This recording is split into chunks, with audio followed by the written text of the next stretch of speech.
as that song ended, there were lines, "Now there's a way, and I know that I have to go away. I know that I have to go."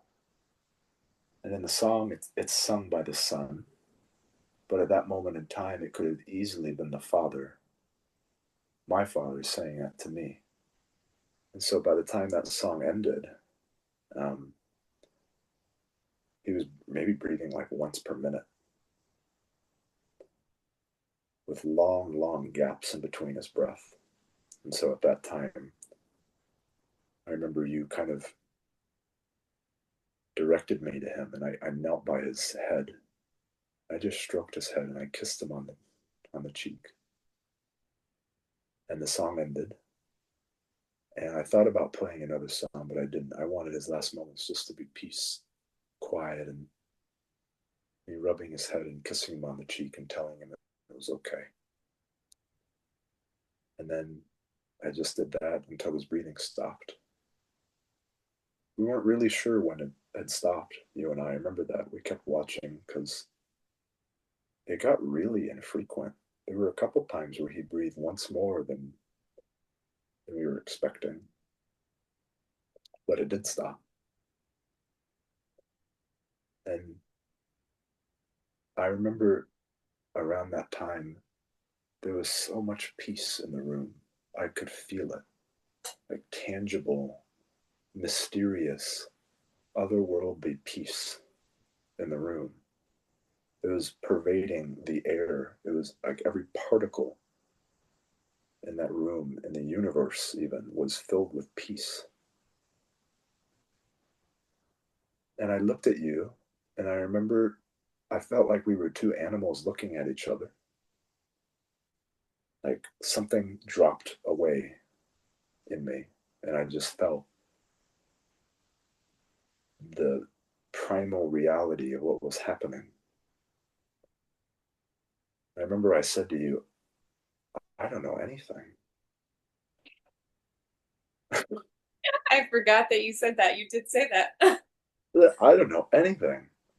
And it wasn't like I wasn't freaked out. I wasn't like, oh my God, I don't know anything. It was like, oh my God, I don't know anything. It was like relief and wonder at the same time. Like, oh, I don't know anything at all. And the mysteriousness of that, the fact that his breathing had changed listening to the song, almost as if he chose when to go, which I hear happens.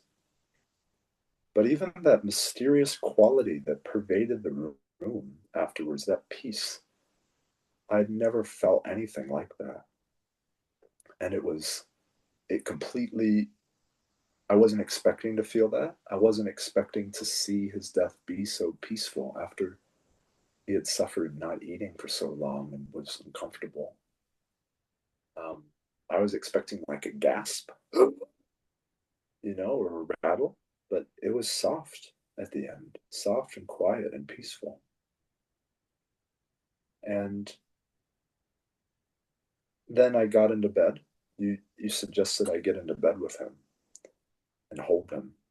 And I got into bed and I held him. And I wept and I wept and I wept and I wept. I really I would sobbed. actually say I it feels like a distinction worth making.